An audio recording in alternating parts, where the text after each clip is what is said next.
आणि आता वळूया पुढल्या बातमीकडे। मुंबई उपनगरामध्ये ड्रग्ज विरोधात मोहीम राबवणार मंत्री मंगल प्रभात लोढा यांचे निर्देश। गोरेगाव नेस्को ड्रग्ज प्रकरणीच्या बैठकीमध्ये या संदर्भातला निर्णय झाला।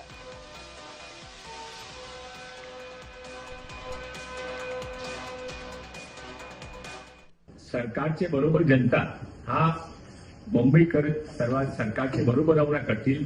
आता यामध्ये आपण 2-3 गोष्ट प्रत्येक महिन्यात 12 महिन्याचे जे आपण आता जे काही प्रोग्राम नक्की केला आहे त्यामध्ये प्रत्येक महिन्यामध्ये first Sunday off the month आपण अपेक्षा करतो की सर्व एनजीओ, गणपती मंडळ, धार्मिक संस्था, रेसिडेंट असोसिएशन, व्यापारी संस्था सर्वजण कमीत कमी 1 तास हा कामासाठी समाजासाठी देणार आहे। अशा प्रकारची कॅम्पेन राबवल्यानंतर पोलीस आपलं काम नक्कीच करतील। पोलिसांचं काम आहे एन्फोर्समेंट करणं किंवा पोलिसांचं काम आहे अशा प्रकारचे गुन्हे घडल्यानंतर त्याच्यावरती कारवाई करणं। परंतु अशा प्रकारच्या प्रवृत्ती आपल्या युवकांच्या समोर आल्यानंतर आपल्या युवकांकडनं त्या प्रवृत्तींना प्रतिसाद मिळू नये याकरता प्रयत्न करणं हे समाजाचं काम आहे। आणि त्यामुळे सरकार आणि समाज एकत्रितपणे जेव्हा हातामध्ये हात धरून काम करतील त्यावेळेला नक्कीच आपल्याला यश मिळेल।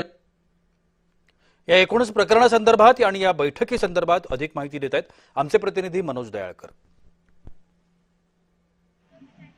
गोरेगाव नेस्को सेंटर येथे आपण कॉन्सर्टचं आयोजन करण्यात आलेलं होतं आणि या कॉन्सर्टमध्ये मोठ्या प्रमाणात गर्दी देखील होती आणि याच कॉन्सर्टमध्ये आपण ड्रग्जचं सेवन करण्यात आलेलं होतं, ज्यामध्ये 2 विद्यार्थ्यांचा मृत्यू झालेला आहे आणि या पूर्ण प्रकरणामध्ये पोलीस तपास देखील करत आहेत आणि या ठिकाणी संशयिताला पोलिसांनी ताब्यात घेतलं असून संशयिताकडून आपण पोलिसांकडून विचारपूस सुरू आहे। आणि त्याचमध्ये आपण बघितलं तर आज पालकमंत्री मंगल प्रभात लोढा यांनी ड्रग्ज प्रकरणासंदर्भात एक बैठक बोलवली होती। जिल्हाधिकारी कार्यालय बँड्रा येथे ही बैठक बोलवली असून या बैठकीला अमित साठम, पालिकेचे अधिकारी तसंच पोलीस दलाचे अधिकारी या ठिकाणी उपस्थित होते आणि या बैठकीमध्ये आपण 1 वर्षाची म्हणजे ड्रग्ज संदर्भात जनजागृती संदर्भात जनजागृती ही करण्यात येणार आहे आणि या जनजागृतीमध्ये आपण बघितलं तर वेगवेगळे कार्यक्रम हे देखील घेण्यात येणार आहे। त्यामुळे आपण प्रत्येक महिन्याच्या रविवारी ही आपण या ठिकाणी जनजागृती ही करण्यात येणार आहे असं सांगितलं। आणि आपण या ठिकाणी